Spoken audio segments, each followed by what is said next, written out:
It's tea time, guys. Ayan, so, ito siya, yung Paragis 3-in-1 with moringa and guayabano. Actually, kaya ako nag-tea kasi naulanan ako kanina and gusto ko ma-boost yung immune system ko, ma-protektahan siya, okay? So, para maunahan na hindi ako mamayang gabi. Baka bukas kasi magka-trangkaso ako. Kasi ganun ako, napaka-sensitive ko sa ulan. Ayan, so kailangan na natin i-boost agad yung ating immune system. And dahil dito sa ating iniinom na Paragis with moringa and guayabano. Paragis 3-in-1, guys. Ayan, so naririnig niyo yung boses ko parang iba. So, parang magkakaroon na ako ng ubo and sipon, diba? So, nandyan na siya. Pupunta na siya. So, bukas, baka mayroon ako. So, uunahan natin siya ng uunahan. Actually, ginagawa ko to kapag alam kong may ganito, yung uubuhin na trangkasuhin ako, nagaganito na ako. And, tinitake ko siya. Actually, dapat is twice a day, diba? Twice. Ang ginagawa ko is talagang ginagawa ko siyang tubig. Pero isang tibag lang. Yung isang tibag lang yung ginagamit ko, guys. So, makikita niyo dyan, after nito, i-refill ko pa ng i-refill. Kasi nanghihinayang ako.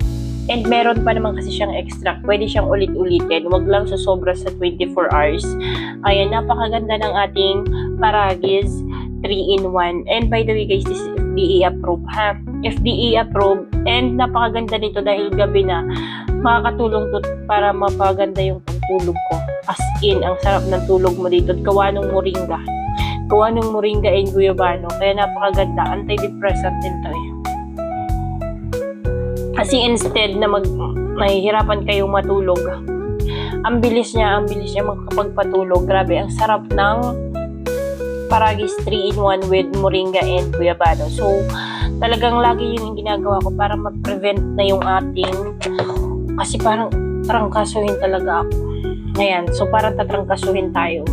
Kaya, uunahan natin ng ating Paragis 3-in-1.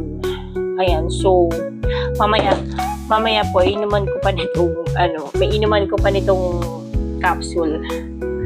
Ayan, so hindi naman siya necessary. Meron lang kasi akong stock. Meron lang tayong available dito. So, kaya iinom din ako para doble. Actually, wala naman tong overdose. Okay, sa mga nagtatanong, walang overdose na herbal at pure ang ingredients. Wala din kasi tong mga preservative na kahit na talagang puro lang siya. Purong Paragis, purong moringa, and purong dahon ng guayabano. Ayan. So, ito yung ginagawa ko. Katulad nito, ubos na siya. So, meron pa ako dito, re-refill lang natin. I-refill lang natin. Ang kaso, hindi na siya gano'ng mainit. Ayan, tingnan nyo naman, oh. Yung refill natin, may extract pa din. 'Di ba? So, may extract pa din siya. So, hindi siya sayang. And then, ganito nyo na rin. Para mas ilabas pa niya yung kanyang extract. 'Di ba? So, hindi kayo talaga malulugi sa isang tibag. Ang sarap niyang inumin. Napakasarap niya kapag kasanay kayo. Banayad na lang siya sa panlasa. So, yun lang. Kung kayo ay katulad ko, na sensitive sa ulan, tingnan yung boses ko talaga noong karalgal na.